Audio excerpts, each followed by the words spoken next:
So if you go to tech support forums, we have, in cooperation with Anteprima, our wide format master distributor in Europe, created these tech support forums that, because we are not always where the printer is, when these are used, it's an incredibly useful tool for gathering information and gathering valuable information that can help us hopefully troubleshoot a problem.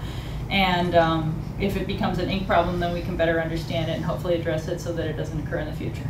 We try to get as much information as possible on this. And for the dealers that for the end users that Anteprima's dealers has worked with who use this, it's been a very valuable tool. Because then also too, sometimes it's the dealer who realizes when they start hearing the same question from their end users, that maybe it was one key thing they forgot to mention, you know, that when they do the installs, that, you know, look out for this or make sure your temperature is this or whatnot. And again, it makes us kind of think of, like for example, printhead, you know, printhead age. Just in having them fill that out, that might trigger that we realize, maybe that's what it is. Filters, you know, how many liters printed with the filters that are in use? How often are they changing the filters? Because if they might have just changed the filter, and that, you know, if they didn't prime it, you know, maybe they chose to use somebody else's filter, or maybe, you know, there's a little lint or something that came into the ink line because of the filter not being properly primed.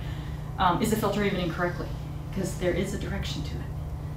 And I have seen it put in the wrong way. So the second tab is just kind of up the food chain, so to speak. Okay, so this now, let's say, Peter, you've gotten a couple calls from people. And they're all focusing in on one particular lot of ink.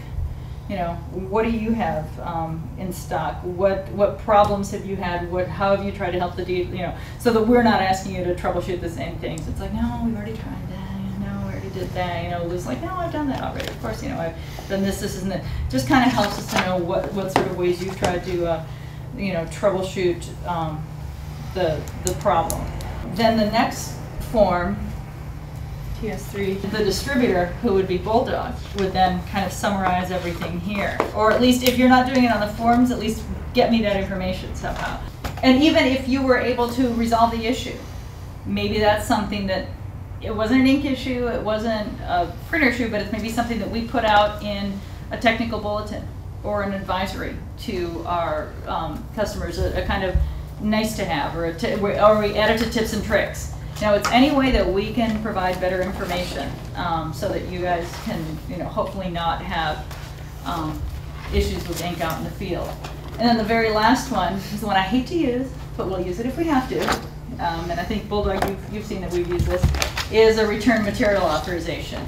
If by any chance we ever have a product recall, it sometimes may come in 2 stages. It may come right away as a recall, but it will always include a quarantine, of course, as well. If we recall a particular lot of ink, we create a technical bulletin explaining why we're doing that.